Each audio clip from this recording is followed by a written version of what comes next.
you having a whinge, mate? Hell yeah!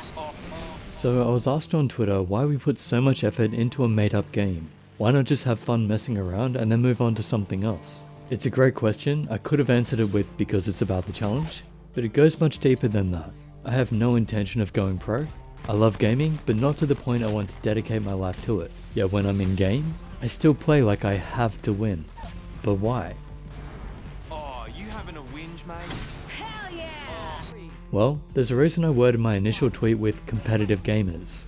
If you just want to play games for the sheer fun of them, then great, that's what they're meant for.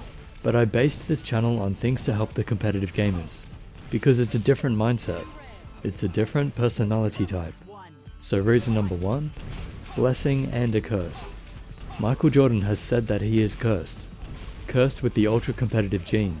I don't know his life, but there's a good chance he will not rest. He will forfeit enjoyments. He will even destroy friendships and relationships if he has to, because he's going to do whatever it takes to win. So he was probably always studying his opponents, training at the gym, putting up a heap of shots, all that. I've heard the rumors about him being a bad teammate, and yet being around someone so dedicated to results can't be easy. The pressure and stress of playing with someone like that would be immense. He was already a wealthy basketball player. Why not just sit back and relax? Enjoy the ride. If that's the question you asked, you're not one of these people. They're cursed to the point they don't care about money, enjoyment, or whatever. They care about winning. So what's the blessing side of this? Well, if Michael didn't have that curse, I don't think he would have become the greatest of all time. His incredible achievements are from that push he felt.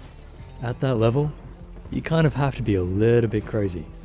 I can relate to it a bit, nowhere near that level, but even with mouse reviews, I didn't care which mouse was the one I wanted to win, as in, I didn't care which I was going to recommend to people, I just wanted to win in game, and then I said whichever mouse I won with. So even if you disagree with my mouse choices, you can be sure I was not biased. Because even if I could aim better with a mouse that wasn't my design, I would have been using that instead. I don't think some people realize this. Even if it was going to cost me less sales and earn me less money, I still would have chosen the mouse that would have helped me win. That's how much I hate losing and not playing my best. It's not just a curse.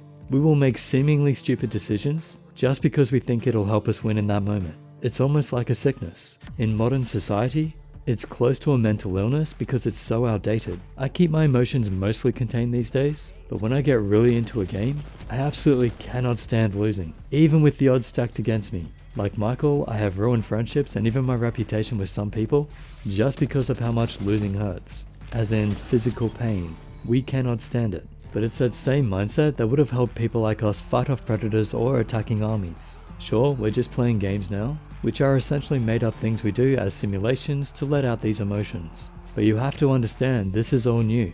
But our emotions are ancient. 50,000 years ago, our ancestors with these emotions were probably driven to succeed. So much so that they literally killed much bigger predators. They found a way to defeat their enemies. If you were the type of person who just enjoyed being attacked by predators and then moved on to something else, you'd be dead. Modern life is so comfortable, it's easy to forget just how brutal nature can be, and how fierce you have to be to survive. You'll see people like us have public breakdowns, especially with streamers going crazy. Have you ever wondered why people break their keyboards? It's because the simulation is bringing out those raw, ancient emotions that were meant to be used in battle. Those emotions would make us beat our enemies to death, and therefore win, or at least give us one last fighting chance. A loss now probably hurts so much because we associate it with the physical pain of losing an actual fight, as in it's deeply ingrained in our psyches that that's what losing means. Just so you know, I don't know if that's true. I'm just giving you my perspective and some ideas, but the message will still be the same. So now we're in a situation where those emotions don't make sense, and we're doing something that doesn't actually drain us physically. So we're at full strength while experiencing those one last effort emotions. What could go wrong? I would never break my keyboard or mouse. Even while angry, I'm still pretty switched on. I've never been in a blind rage in my life. If you suffer from blind rages, you really need to work on your control. You need to know what that energy is, and you have to know how to release it. Like these days, I jump up and do some weight training. Carefully, of course. I don't want to pull a muscle or something stupid. Never hurt yourself, or anyone else, ever. I've seen people slap their own heads after losing. That's going to give them brain damage or something, which will not help them win. And as I always say, if something isn't helping you, then don't do it. Always aim for improvement. So yes, there are blessings to having this energy. It just has to be channeled in the right direction. Even Michael Jordan was using things to drive himself. He didn't just lash out and fight people on the court. He practiced harder and beat them where it really mattered, in winning championships. That's what he really wanted.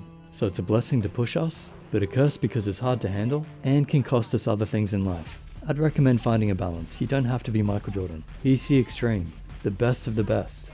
It's okay to be slightly above average or just quite good. But if you want to go from good to great, then you're probably going to need something of this gene or this competitiveness, because I don't know if you can actually get enough energy without some kind of competitive drive. But maybe your discipline is out of this world, so maybe you can. As always, you have to find your way.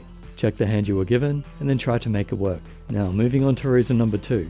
Life is chaos. There are way too many variables to keep track of. Think about it. You have to monitor your diet, your sleep, your work, your family, relationships, finances and bills, car, computer, and then every thought you think, the ways you move, everything. Have you ever heard the saying, every act is an act of self-definition? It basically means that every choice you make, every thought you think, everything you do, that is writing your story in life.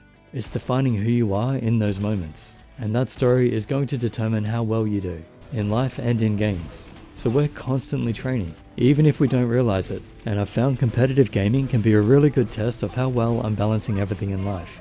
If my diet is off, if my mindset is off, exercise routine, work, or I'm just not getting ahead in life or doing what I need to do, I'll just play badly.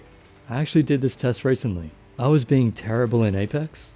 I couldn't get my head in the game. The recoil on the weapons was doing my head in. Like I had no patience for having my aim jerk all over the place, seemingly at random.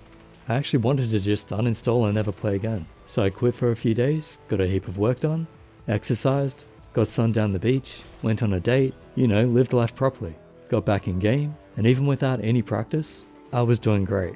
And the recoil wasn't bothering me at all. You see, at the start of this second reason, I said life is chaos. There are too many variables, which means it's too hard to really know if you're doing great in life or not. Gaming is a simulated environment, which reduces those variables, to the point we can actually test ourselves. Sport is pretty good at this too. And once we get really good at one game, the test results are much clearer. You can get similar tests in life, like if you start to stumble over your words, maybe you haven't had enough sleep, or if you don't have anything to say to people, or you're just not going great with your job, you'll probably know something's amiss. But I still find competitive gaming to be the best test of where I'm at. So reason number 2, I kind of use it like a gauge, checking to see where I'm at in life. Reason number 3, competitive gamers usually have a need to achieve, kind of like the first point about the blessing and curse, but most people actually do need a win in life from time to time. Whether you get a date, a raise, or just people give you some praise, whatever it is, you're human. You most likely need some positive reinforcement and believe something good about yourself. Playing games can give you that sense of a win. This point relates to growth, continuing to improve and expand the brain and our lives. We're driven to see what we can do, and with new challenges comes new growth. Apex Legends has definitely forced me to think in different ways. I mean, if you're playing the peeking game, you need cover. But because in Quake they can just splash rockets at your feet, hiding behind a wall isn't going to save you, so we don't really bother. We rely mostly on our dodging and aim skills to win the fights. In Apex, I've had to adjust to always being next to cover, even when just running to a new location. There are some counters to that in Apex, but not to the point of always having rockets in Quake. And in Apex, where third and fourth partying is the norm, you definitely want to be near cover. I'm also finding that my overall awareness in life is heightened now, because I've had to stay aware of so much during Apex. I've played almost 1500 hours in less than a year. That's a lot of stress on my brain, while trying to learn a new game against people who have played for years. And the nature of the game being so chaotic, I'm pretty sure I'm thinking on a different level now. They say a change is as good as a holiday. Changing your game or even just your playstyle, forcing yourself to adapt to a new challenge, can be extremely beneficial to you. This was my tip in breaking the skill ceiling in the How to Get Good series. You don't break it, you raise it, by learning something new and adding something different to you as a person, so that you are a different player in game. And you don't need to rely on those in the zone moments. You don't have to play at your best to get the win. That's what being a more complete player means. If you specialize, you better be at your best. So keep on learning, keep on achieving, see where it takes you. So they're my 3 reasons for why we put so much effort into competitive games. And to the competitive people out there, try to get some self-control and channel that competitive energy in the right direction. You're not achieving anything by shouting abuse or breaking stuff around you. That energy is usually meant to give you one last fighting chance. but now you can use it to motivate yourself to get even better. So use the energy wisely. I hope talking about this stuff can help more people reflect on their behavior and work on improving themselves. Make sure you understand why you're doing what you're doing and keep a balance. If your competitive drive is causing you to be destructive, physically or mentally, then it's not being used correctly. You need to use it to help improve yourself for later. If you never lose, you aren't being challenged, which means you aren't reaching your potential. I mentioned earlier that I absolutely hate losing. I do, but I will always try to stack the odds against myself, because despite hating to lose, my actual goal is growth. Winning when it's easy doesn't feel like winning to me. So if there are only 2 other people in Quake, and I'd win too easily 1 vs 1, I usually tell them to go on one team to see if I can beat them. If it becomes clear that I can't, I just try to win 1 round. I don't care if it's 10-1 by the end. Getting that 1 round victory against 2 people still feels better to me than beating someone 10-0, 1 vs 1. I'm not good enough at Apex to do that. I've only won 1 game on my own with Fuse, and for some reason their 3rd player went AFK at the very end. So yeah, Apex is challenging enough with a squad. That is the point though, it's the challenge. Remember this, whenever you get angry, remember that loss isn't going to result in your death like in caveman times. You're just testing yourself so you can grow and become better. Learn to embrace the journey more. I can tell you, while having the victory is nice, it gets boring, lonely and unfulfilling real quick. The journey is the best part. Having that challenge is what makes life awesome rather than average.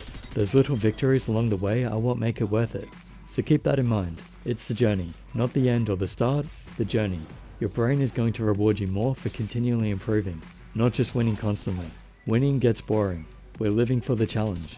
And that's why, as competitive gamers, we put so much effort into games, and we don't just try to be good without it and move on. Hope that answers the question. Usual links below. Check out my mouse design from Extrify, the MZ1. See if it suits you. Remember, finding the right mouse is about unlocking your potential. Equipment can hold you back, so it's worth putting the time in trying to find what's right. And as always, sub, like and share. Catch up.